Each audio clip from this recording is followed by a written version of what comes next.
A caldeira de cobre original da cervejaria Boêmia repousa em um silêncio absoluto. Durante mais de um século, essas paredes em Petrópolis, Rio de Janeiro, tremeram com o rugido ininterrupto das máquinas e o suor fervente de gerações de trabalhadores. Hoje, esse silêncio não é pacífico, é ensurdecedor. Este não era um lugar qualquer. Era o coração da primeira cervejaria imperial do Brasil, nascida em 1853. No seu auge, este complexo alimentou a economia de uma cidade inteira, empregou milhares de operários orgulhosos e engarrafou a alma de uma nação em ascensão. Era um império inabalável de lúpulo e malte, mas avançando para o presente, a verdadeira produção desapareceu.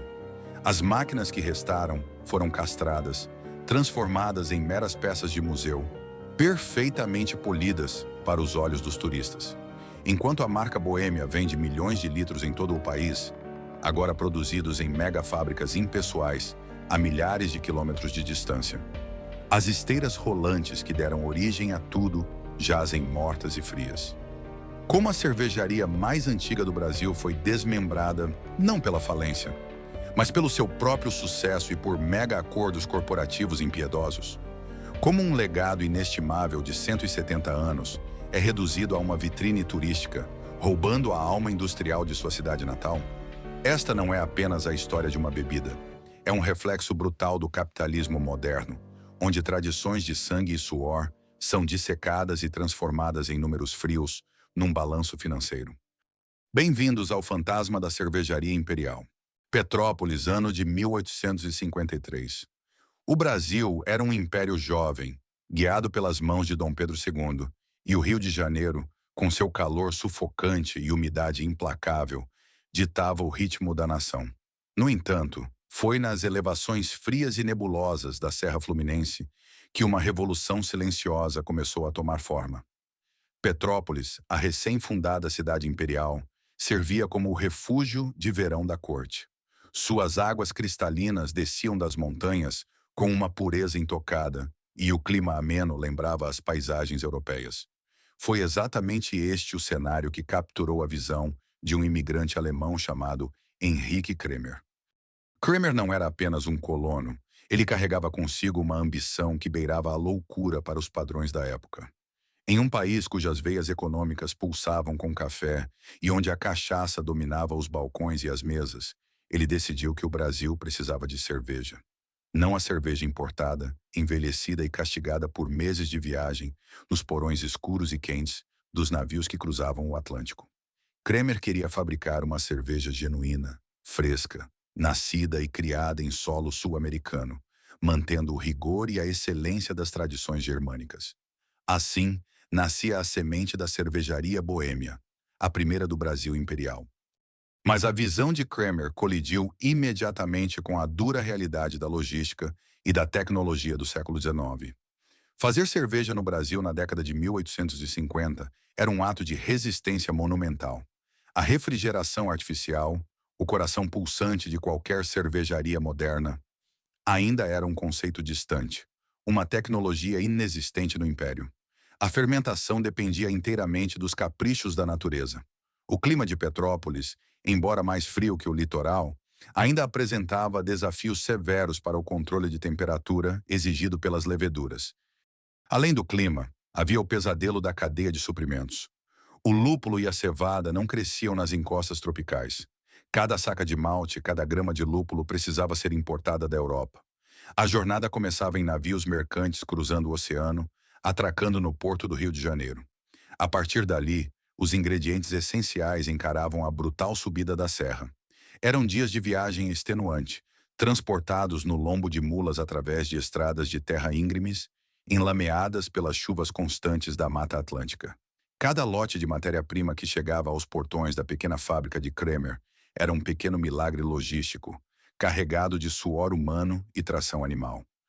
Quando os ingredientes finalmente alcançavam a fábrica, o verdadeiro trabalho artesanal começava. O maquinário era rudimentar, movido pela força bruta e pela precisão humana. As primeiras caldeiras de cobre não eram apenas equipamentos. Eram os altares de uma nova devoção industrial. Os trabalhadores, muitos deles imigrantes recém-chegados, buscando uma nova vida, passavam horas sob o calor escaldante dos fornos a lenha, misturando os pesados volumes de malte com pás de madeira. O cheiro doce e terroso do mosto fervente começou a se misturar com o ar frio e úmido das montanhas de Petrópolis, criando uma atmosfera que a cidade nunca havia experimentado. A água, elemento fundamental de qualquer grande cerveja, foi a verdadeira aliada de Kremer. As nascentes puras de Petrópolis proporcionaram a base cristalina que a Boêmia precisava para se estabelecer não como um experimento, mas como um produto de altíssima qualidade. Quando os primeiros barris de madeira foram abertos e as primeiras taças foram servidas, o resultado foi inegável. Era uma cerveja encorpada, refrescante, que carregava a essência da escola europeia, mas com uma alma irrevogavelmente brasileira. A aceitação foi imediata, primeiro entre a corte imperial e a elite que veraneava na serra, e logo descendo as montanhas para conquistar as ruas do Rio de Janeiro. Nesses primeiros anos, a cervejaria boêmia não era apenas um negócio. Era um organismo vivo, uma extensão da própria comunidade de Petrópolis. Não havia relatórios trimestrais de lucros exorbitantes ditando o ritmo, nem acionistas anônimos exigindo cortes de custos. Havia apenas a obsessão pela qualidade, o respeito absoluto pelo tempo de maturação da bebida e o orgulho palpável dos mestres cervejeiros. Cada garrafa arrolhada manualmente carregava a assinatura silenciosa daqueles pioneiros. O suor derramado no chão de pedra da fábrica fundou um senso de identidade local inquebrável. A semente havia germinado. Henrique Kremer havia provado que o impossível era realizável. Ele construiu os alicerces de alvenaria e ferro que sustentariam um império. Contudo, nem ele e nem os dedicados trabalhadores daquelas primeiras décadas poderiam imaginar o quão colossal essa estrutura se tornaria. O pequeno moinho nas montanhas estava prestes a se transformar em um gigante industrial, preparando o palco para uma era de ouro que redefiniria o consumo de uma nação inteira, e plantando, sem saber, as raízes de sua própria e futura maldição. A passagem do século XIX para o século XX trouxe ventos de prosperidade sem precedentes para os portões de ferro em Petrópolis. Após a morte do fundador, Henrique Kremer, a semente que ele havia plantado com tanto esforço germinou em um império. Sob a gestão de seus herdeiros e, posteriormente, com o impulso visionário da família Ritter, a cervejaria boêmia transcendeu sua origem de pequeno moinho nas montanhas para se converter em um verdadeiro colosso industrial brasileiro. O país estava mudando, a monarquia havia dado lugar à república, os centros urbanos fervilhavam e a demanda por aquela cerveja cristalina e encorpada explodiu. O complexo industrial em Petrópolis expandiu-se de forma vertiginosa. Onde antes havia instalações modestas, ergueram-se imponentes edifícios de tijolos aparentes que rasgavam o céu enevoado da serra. As pequenas caldeiras originais foram substituídas por fileiras majestosas de gigantescos tanques de cobre, importados da Europa sob imensos custos e desafios logísticos. A produção, que outrora era medida em barris singulares, passou a ser contabilizada em milhões de garrafas anuais. A boêmia não era mais apenas a bebida do imperador. Tornou-se a joia líquida da elite nos luxuosos cafés da Belle Époque do Rio de Janeiro e um símbolo de status inquestionável nas mesas das classes em ascensão em São Paulo. Neste período de pico, a fábrica ditava, literalmente, o ritmo da vida em Petrópolis. O apito estridente da cervejaria, que soava nas manhãs frias, era o relógio não oficial da cidade, marcando o início e o fim das jornadas de trabalho. A força de trabalho saltou de algumas dezenas de pioneiros para milhares de empregados diretos e indiretos.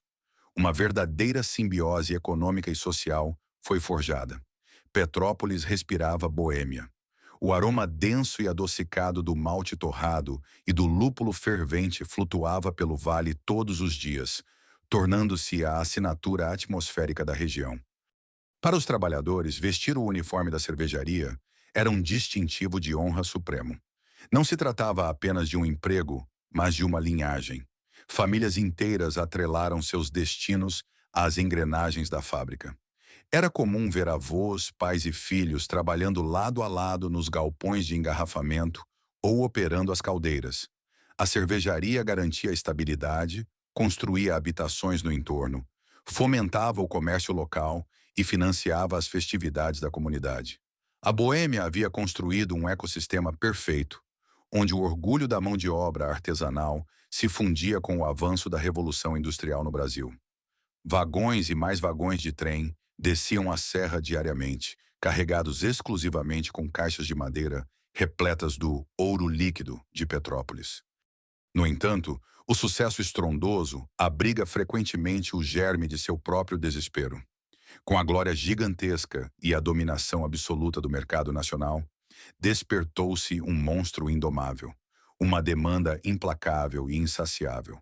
O Brasil crescia em ritmo frenético, as cidades inchavam demograficamente e a sede pela cerveja da serra parecia não ter fim.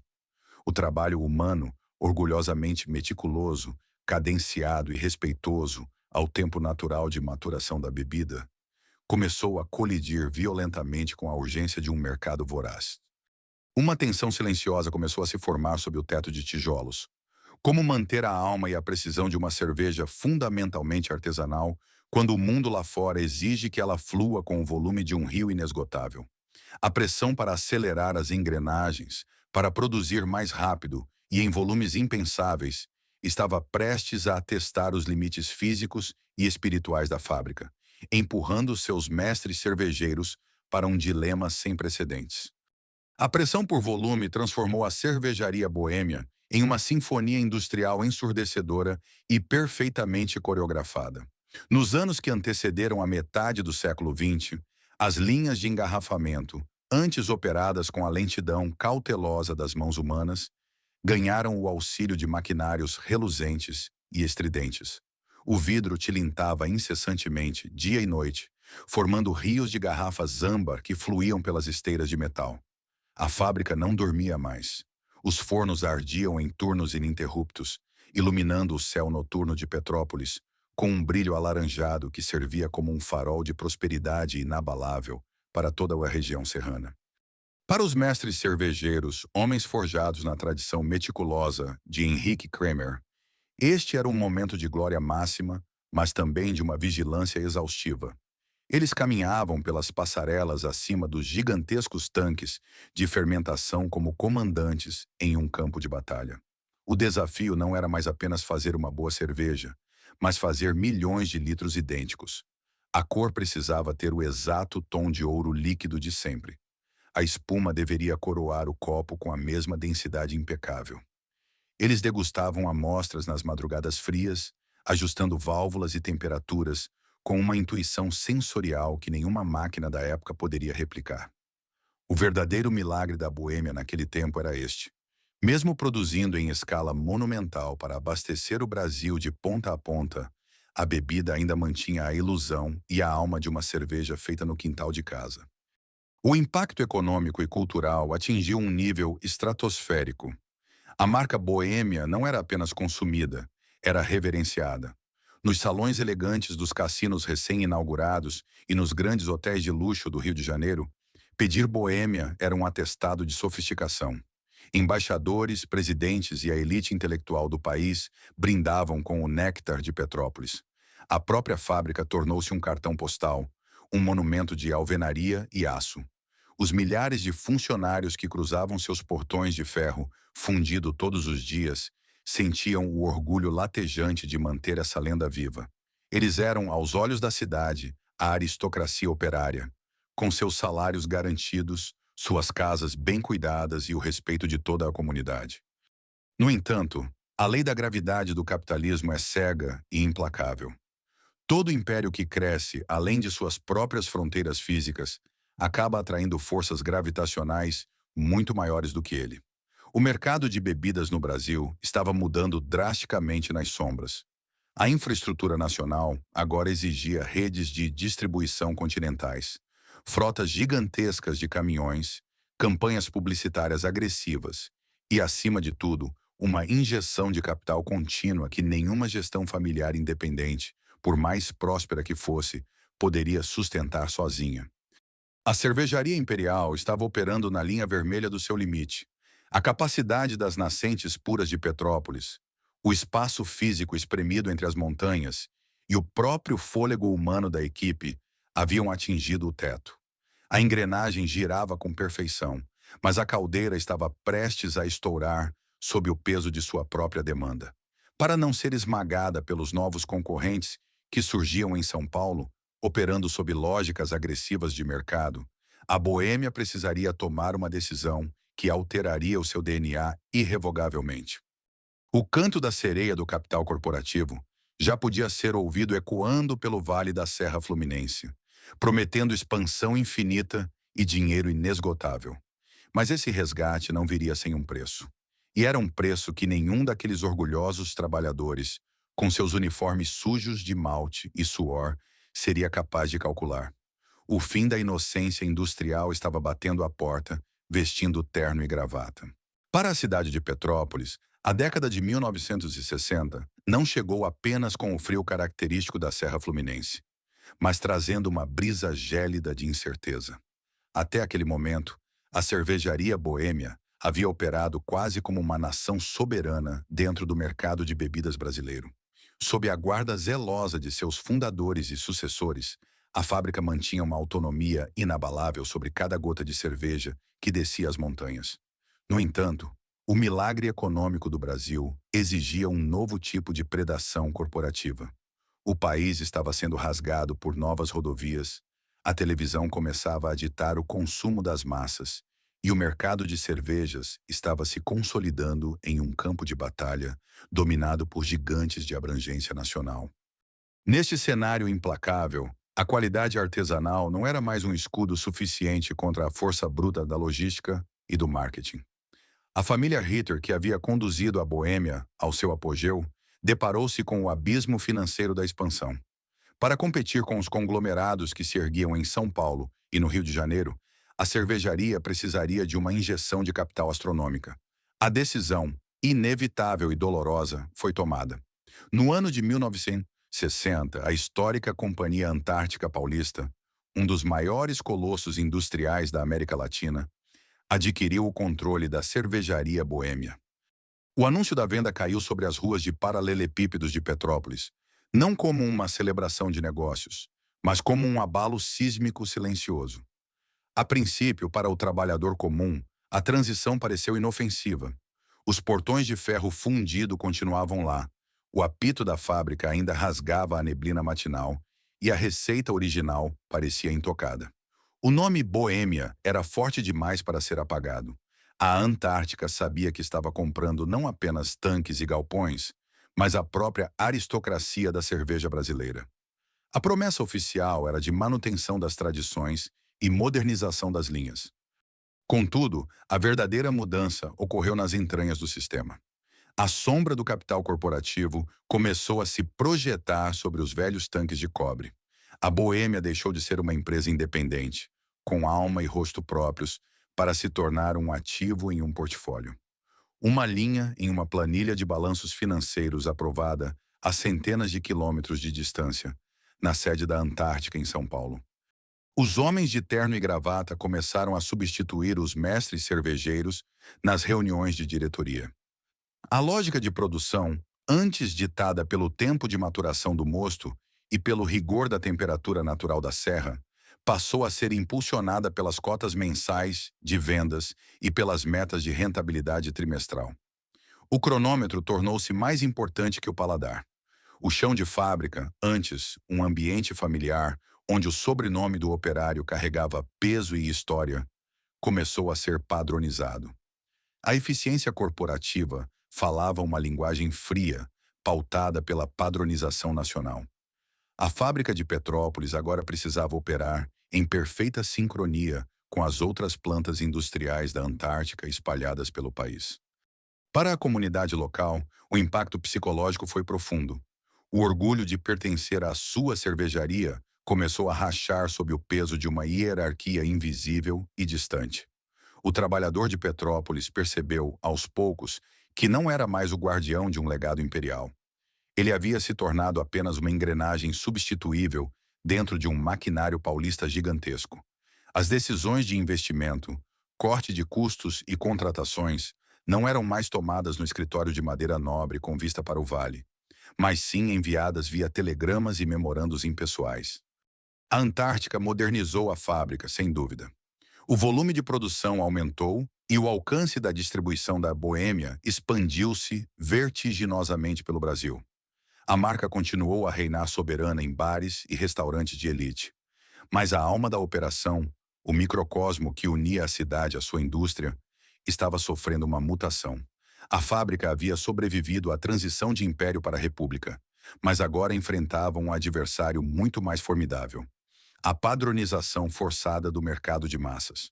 A rachadura estrutural havia sido feita e, como o tempo mostraria, as sementes do declínio industrial de Petrópolis foram plantadas exatamente no momento em que a fábrica atingiu o seu maior valor de mercado. À medida que as décadas de 1970 e 1980 avançavam, a mutação da cervejaria boêmia acelerava de forma irreversível. A Antártica, com seu vasto poder de fogo financeiro, injetou capital maciço na infraestrutura de Petrópolis. Novos galpões foram erguidos, as antigas caldeiras de cobre que ainda restavam foram aposentadas em favor de tanques de aço inoxidável, frios e eficientes. E a capacidade de invase atingiu números que Henrique Kramer jamais poderia ter concebido. Na superfície, a fábrica estava mais viva do que nunca. Mas, nos corredores e no chão de fábrica, o silêncio da alienação começava a falar mais alto que o barulho das máquinas. A eficiência havia se tornado a nova religião, e a burocracia, o seu clero. Os veteranos mestres cervejeiros da Serra, homens que avaliavam a qualidade do mosto pela cor, pelo aroma e pela textura da espuma, viram-se gradativamente marginalizados. O conhecimento tácito, passado de geração em geração, através do suor e da experiência empírica, foi engolido por manuais de operação rigorosos, ditados por engenheiros químicos recém-chegados das universidades de São Paulo. A cerveja não era mais uma arte nascida das nascentes de Petrópolis. Era uma fórmula matemática que precisava ser replicada com exatidão robótica para maximizar a margem de lucro. Essa mudança de guarda afetou profundamente o moral da cidade. O operário da Boêmia já não era o artesão orgulhoso de uma bebida imperial. Ele se tornou um operador de linha de montagem, um leitor de manômetros e apertador de válvulas, cujas metas eram definidas por executivos que nunca haviam sentido o frio cortante das madrugadas na serra. O apito da fábrica continuava a soar, mas seu significado mudara. Não era mais o coração da comunidade batendo em uníssono. Era apenas a sirene impessoal de um turno corporativo. A relação simbiótica entre Petrópolis e a sua cervejaria estava sendo desmantelada fio a fio. O verdadeiro perigo, no entanto, operava nas sombras do mercado nacional. A Antártica estava construindo superfábricas em locais estrategicamente muito mais vantajosos do que as colinas de Petrópolis. Plantas industriais gigantescas, planas, próximas aos grandes centros consumidores e coladas às principais rodovias do país, começaram a assumir a maior parte do volume de produção. A geografia que outrora havia sido o berço e o diferencial da Boêmia, a água pura, o clima frio, o isolamento protetor das montanhas, agora se revelava um pesadelo logístico para os novos donos. Subir e descer a serra com centenas de caminhões pesados diariamente era caro, perigoso e ineficiente para uma operação que agora pensava em bilhões de litros. A fábrica histórica começou a sofrer de uma obsolescência silenciosa. Enquanto o nome Boêmia continuava a estampar garrafas em todo o Brasil, gerando fortunas, o local de seu nascimento passou a ser visto não mais como o coração da marca, mas como um apêndice sentimental e custoso do conglomerado Antártica. O volume de produção em Petrópolis começou a estagnar, enquanto as outras plantas do grupo dobravam de tamanho. Uma ansiedade surda tomou conta dos trabalhadores. Havia um entendimento não dito, um fantasma rondando os portões de ferro fundido. Por quanto tempo uma corporação implacável manteria aberta uma fábrica de difícil acesso apenas por respeito à história? A resposta para essa pergunta estava se formando no horizonte corporativo, não em forma de crise, mas na forma da maior, mais agressiva e mais avassaladora manobra de mercado que o Brasil já tinha visto. O colapso da produção na Serra não viria de uma falência, mas sim do nascimento de um Leviatã que reescreveria as regras do jogo e transformaria a aristocracia cervejeira de Petrópolis em uma mera peça de museu. O ano de 1999 não marcou apenas a virada do milênio. Para a cervejaria boêmia e para a cidade de Petrópolis, ele soou como o toque de recolher de uma era. Se a aquisição pela Antártica, na década de 1960, havia transformado a fábrica em uma engrenagem de um sistema maior, o evento que estava prestes a abalar o mercado brasileiro a transformaria em poeira estatística. Naquele ano, o impensável aconteceu. As duas maiores e mais amargas rivais do setor de bebidas no Brasil, Brahma e Antártica, anunciaram uma fusão histórica. Nascia ali a Ambev, a Companhia de Bebidas das Américas. Um verdadeiro leviatã corporativo que não apenas dominaria o país, mas que estava destinado a engolir o mercado global. Se a Antártica já operava com a lógica fria de uma grande empresa, a Ambev chegou ditando uma nova religião: a eficiência absoluta. A cultura da nova megacorporação era pautada pelo corte agressivo de custos, pela eliminação de qualquer redundância e por margens de lucro espremidas até a última gota de suor. Não havia mais espaço para o romantismo. Neste novo e brutal tabuleiro de xadrez, a velha fábrica de tijolos na Serra Fluminense era uma anomalia matemática, uma heresia contra os deuses da logística moderna. O Leviatã olhou para Petrópolis e não enxergou o berço da primeira cerveja do Brasil. Não viu os corredores por onde Henrique Kremer andou, nem sentiu o cheiro do mosto que definiu a identidade de gerações. O que os novos diretores viram em suas planilhas de Excel foi um pesadelo logístico. A fábrica estava espremida em um vale estreito, cercada por uma cidade que havia crescido ao seu redor, impossibilitando qualquer expansão física. Pior do que isso, para que a cerveja chegasse aos grandes centros distribuidores, os caminhões precisavam descer uma serra íngreme, perigosa e de tráfego lento. Matematicamente, cada garrafa produzida em Petrópolis custava frações de centavos a mais do que as garrafas produzidas nas modernas superfábricas planas do interior de São Paulo. E na religião da Ambev, frações de centavos multiplicadas por bilhões de litros significavam a diferença entre o sucesso e a falha. Foi então que começou o que os antigos funcionários chamaram de a asfixia lenta. O fechamento não ocorreu de um dia para o outro em um choque dramático. Foi uma agonia prolongada, meticulosamente calculada.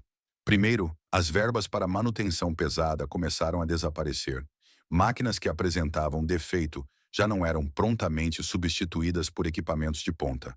Elas eram consertadas com remendos ou sumariamente desligadas. Em seguida, linhas inteiras de produção foram transferidas, na calada da noite, para outras unidades espalhadas pelo país. A sensação era de que estávamos sendo esvaziados por dentro. Você chegava para trabalhar e um setor inteiro estava silencioso e escuro. A gente se olhava e sabia: a alma da fábrica estava sendo empacotada e despachada para longe daqui. Relato imaginário baseado nos sentimentos dos operários da época. O apito da fábrica, que por quase um século e meio ditou o ritmo de vida e de sono de Petrópolis, começou a falhar. Os turnos foram drasticamente reduzidos. O orgulho operário deu lugar ao medo silencioso. Famílias inteiras, que haviam planejado que seus filhos e netos também vestiriam o uniforme da cervejaria, começaram a aconselhar os mais jovens a procurar outro destino. A simbiose perfeita entre a cidade e a indústria estava apodrecendo. A tensão nas ruas de Petrópolis era palpável. A comunidade assistia, impotente, ao desmonte de sua identidade.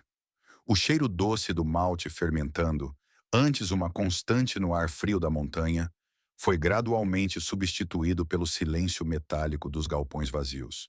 A cervejaria boêmia não pertencia mais a Petrópolis, e agora tornava-se tragicamente óbvio que ela sequer pertencia a si mesma.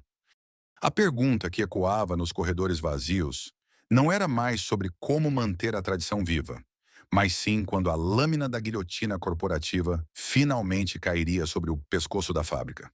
A escalada do declínio havia chegado ao seu penúltimo degrau, preparando o cenário para o colapso definitivo que silenciaria as caldeiras para sempre. O golpe de misericórdia não desceu a serra com o estrondo de uma tempestade, mas com a frieza cirúrgica de um memorando corporativo. Após a consolidação da Ambev na virada do milênio, o destino do complexo de Petrópolis já estava traçado nas planilhas de otimização da nova megacorporação.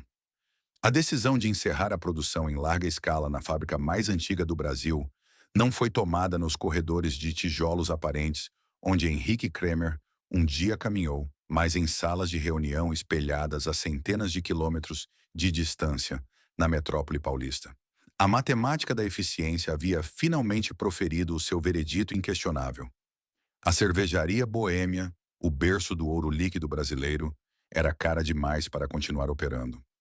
Os últimos dias de produção em massa foram marcados por uma atmosfera fúnebre no chão de fábrica. Os trabalhadores, muitos deles herdeiros de terceira ou quarta geração de operários da cervejaria, caminhavam pelos galpões com os olhares perdidos. O tilintar das esteiras de garrafas e o rugido grave dos fornos já não soavam como uma sinfonia de progresso, mas como o tic-tac de um relógio em contagem regressiva para o fim de uma era. Mestres cervejeiros experientes, homens que haviam dedicado suas vidas a dominar a alquimia da água, do malte e do lúpulo, viram-se repentinamente destituídos de seu propósito. O conhecimento tácito que carregavam em suas mãos e paladares não tinha mais valor na nova economia de escala. A máquina corporativa só precisava de operadores de botões, e mesmo esses apenas nas novas superfábricas do interior. Quando a última garrafa da linha de produção comercial cruzou a esteira, um silêncio denso e antinatural caiu sobre o complexo. Foi um silêncio que Petrópolis não conhecia há quase um século e meio.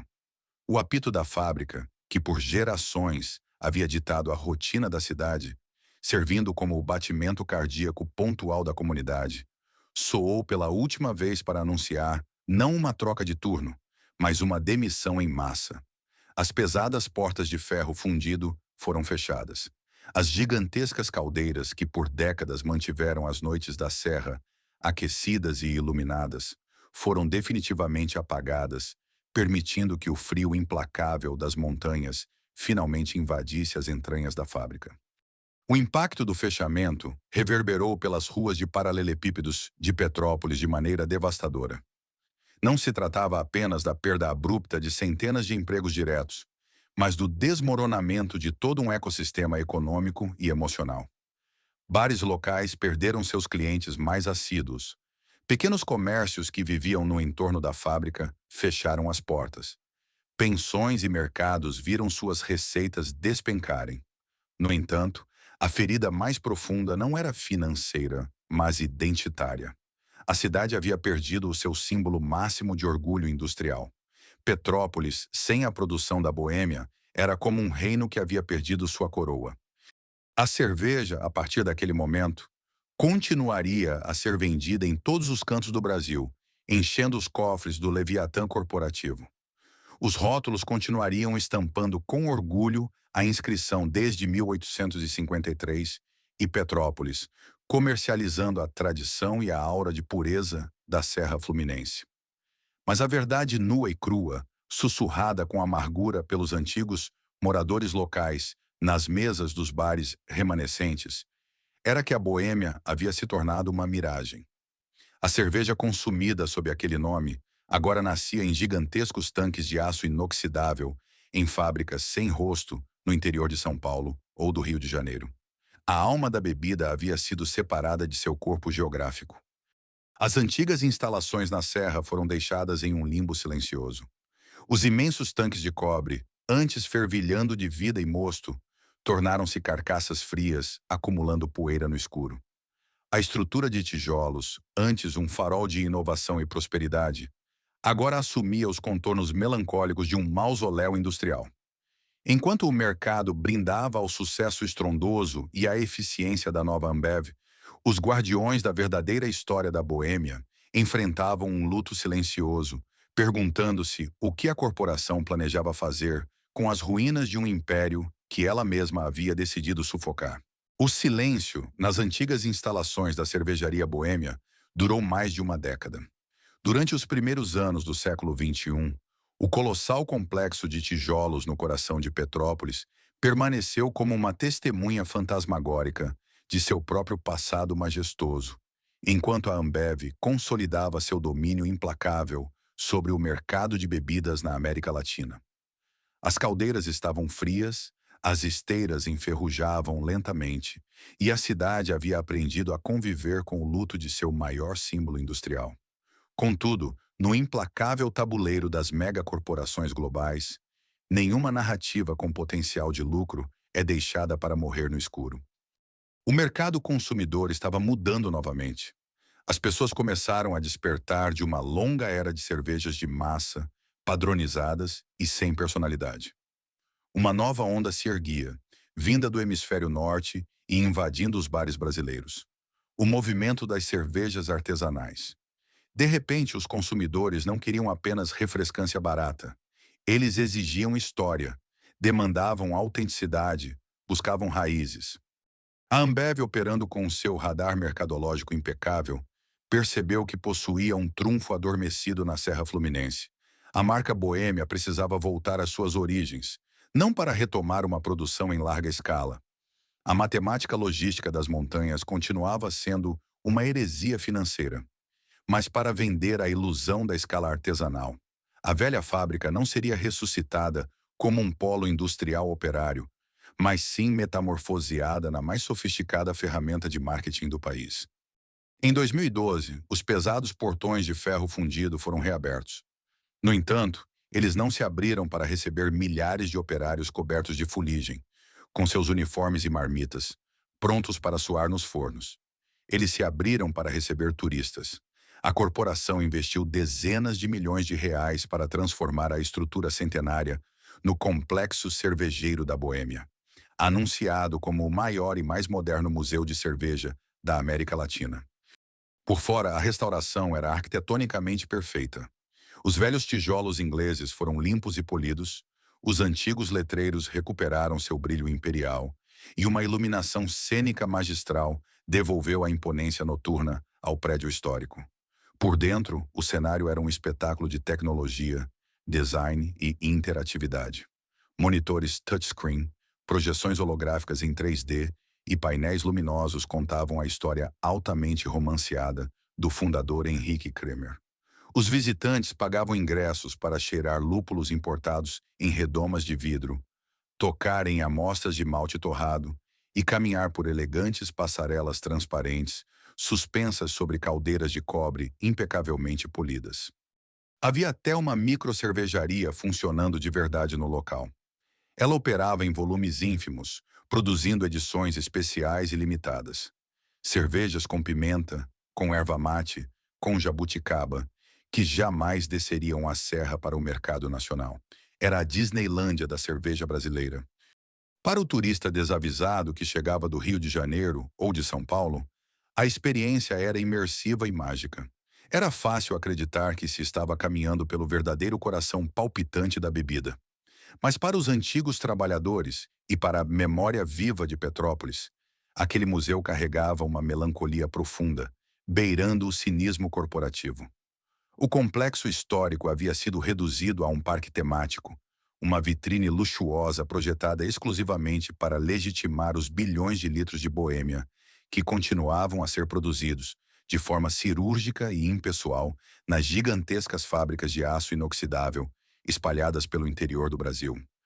A verdadeira essência da fábrica, o barulho ensurdecedor e caótico das linhas de envase batendo garrafas, os gritos dos capatazes, a força de trabalho bruta que forjou a identidade de uma cidade inteira, havia sido higienizada, apagada e substituída por souvenirs caros na loja de presentes e degustações harmonizadas com alta gastronomia no terraço.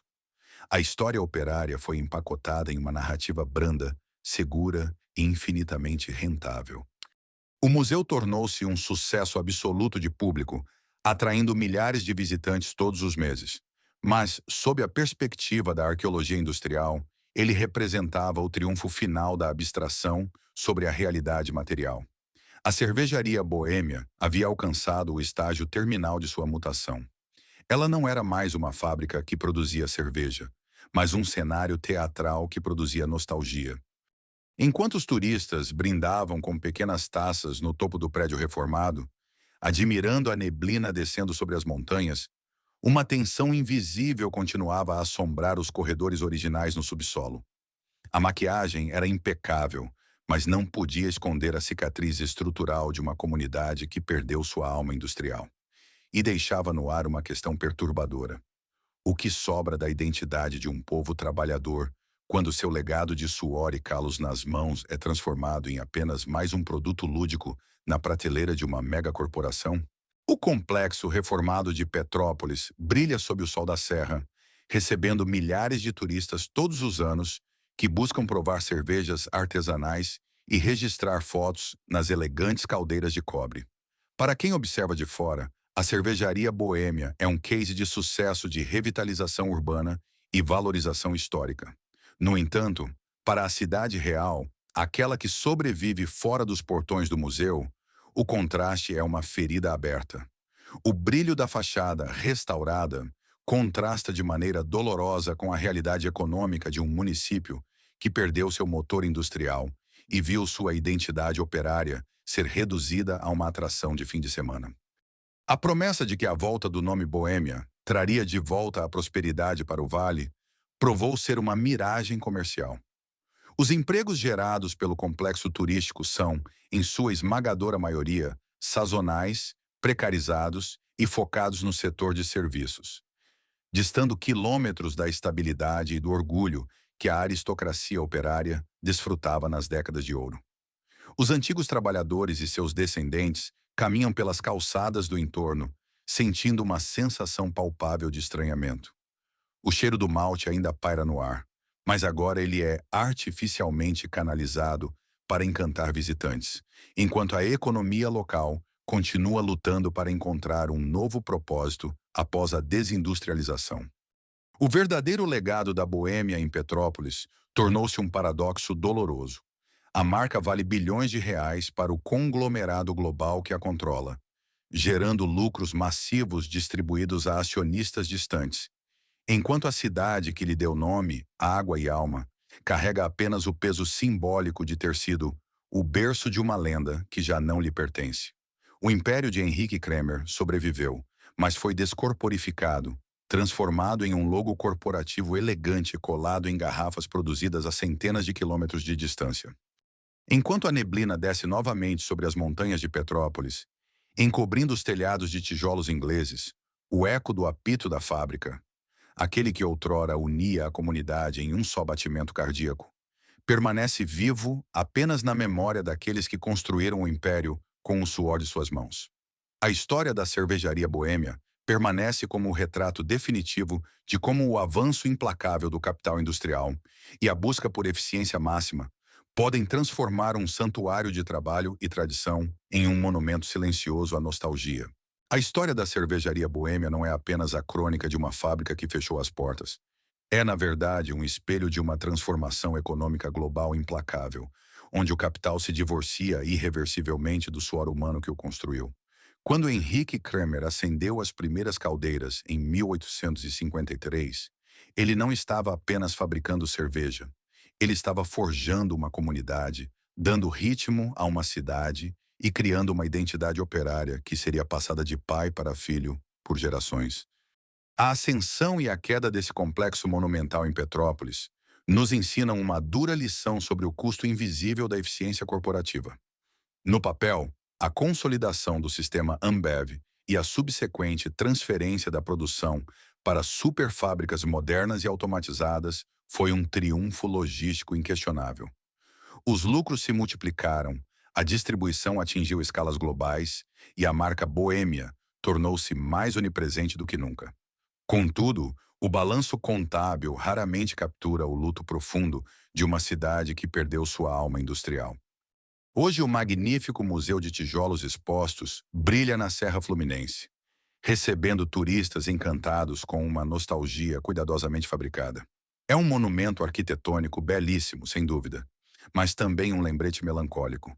Ele nos força a questionar o que realmente consumimos quando abrimos uma garrafa que estampa um legado secular, mas que foi completamente destituída das mãos calosas que originalmente lhe deram vida. A verdadeira herança de uma fábrica não reside nos tanques de cobre impecavelmente polidos ou nas exposições interativas, mas nas pessoas que um dia chamaram aquele lugar de lar e propósito. E essas vozes, silenciadas pelo sombrio avanço do progresso, continuam ecoando silenciosamente na neblina de Petrópolis. Se esta jornada pela história da Boêmia fez você refletir sobre as engrenagens invisíveis que movem as nossas indústrias e cidades, deixe seu comentário abaixo compartilhando sua perspectiva. Inscreva-se no canal para continuarmos explorando juntos mais histórias profundas e esquecidas sobre a ascensão e a queda dos gigantes industriais. Obrigado por assistir e até o próximo documentário.